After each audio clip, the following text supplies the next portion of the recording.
discuss today how we can cope more easily with the death of loved ones.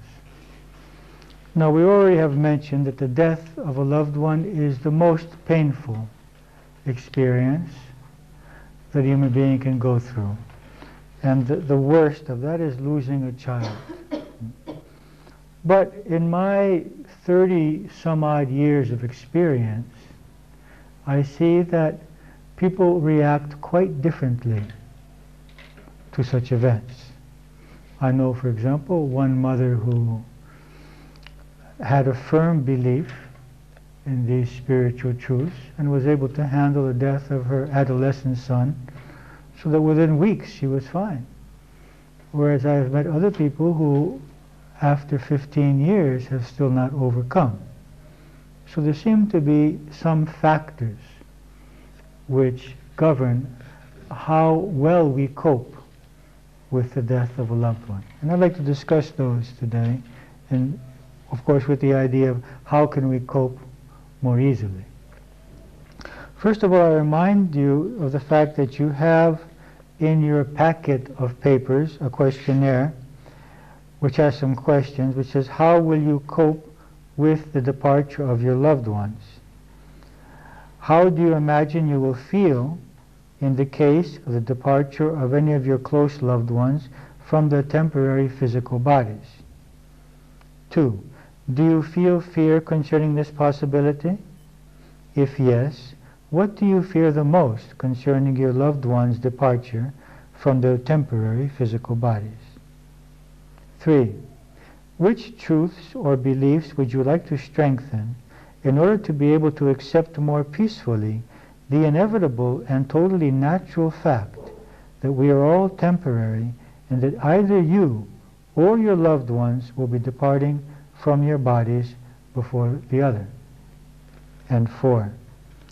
What would you like to do or complete in relationship with your loved ones so as to be more ready for their departure from their temporary physical bodies?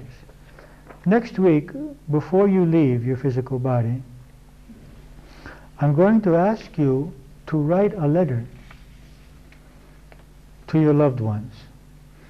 I'm going to ask you to imagine that you're about to die in 20 minutes.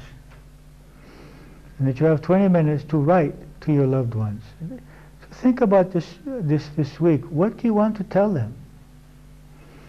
The idea that I'm going to leave my physical body, or that they're going to leave their physical body, makes a lot of the things that we argue about very silly. It makes a lot of things go into perspective, and it allows our love to come much more up to the surface, and allows us to be much more truthful when we think of the fact that any of these beings that I love could leave at any time, and I also could leave at any time. So it's best to keep relationships clear. No ekremotitis, no pending matters in our relationships. Now, I'd like to go through a list of beliefs concerning the departure of loved ones with you, and then a list of positive beliefs. So these are the negative beliefs. First of all, I cannot live without him or her. Well, this is obviously not true. Except for our parents, there was no other being that we were always with from the beginning of our lives. I mean, there was a time when I existed without my child. There was a time in which I existed without my spouse, and also without some brothers and sisters, perhaps. So the idea that I cannot live, that I have no life, is a false belief. It's understandable that I suffer, but it's a total misconception that I cannot continue my life and continue to be happy. Secondly, I am not secure without him or her. So we have placed our feeling of security on this other person, and the loss of this person becomes we become more vulnerable, and we feel that we're not secure. Okay, so what we need to do in this case is to place our security either on ourselves or on a relationship with God. We cannot allow our security to be dependent on the existence of another particular human being. 3, no one else can give me joy or security.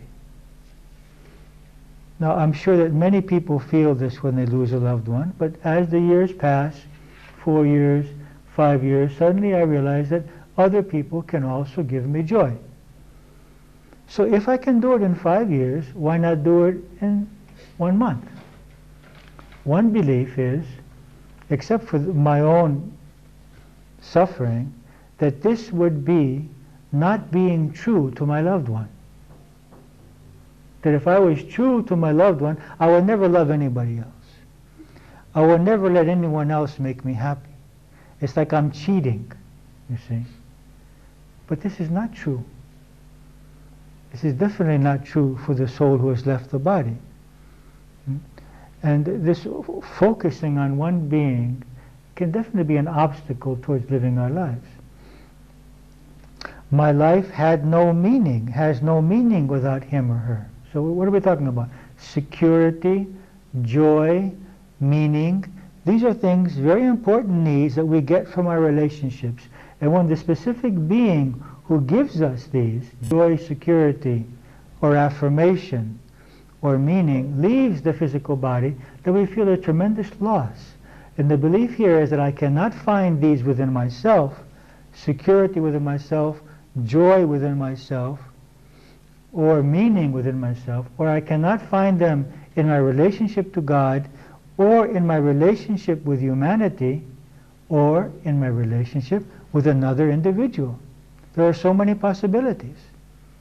I can recreate meaning, joy, and security either with another individual, or with God, or with a group of people, or within myself.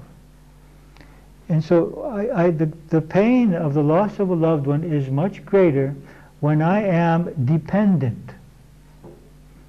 So it's not only that I'm losing a loved one, I'm losing a source of meaning, a source of joy, a source of self-worth, a source of pleasure, and a source of security.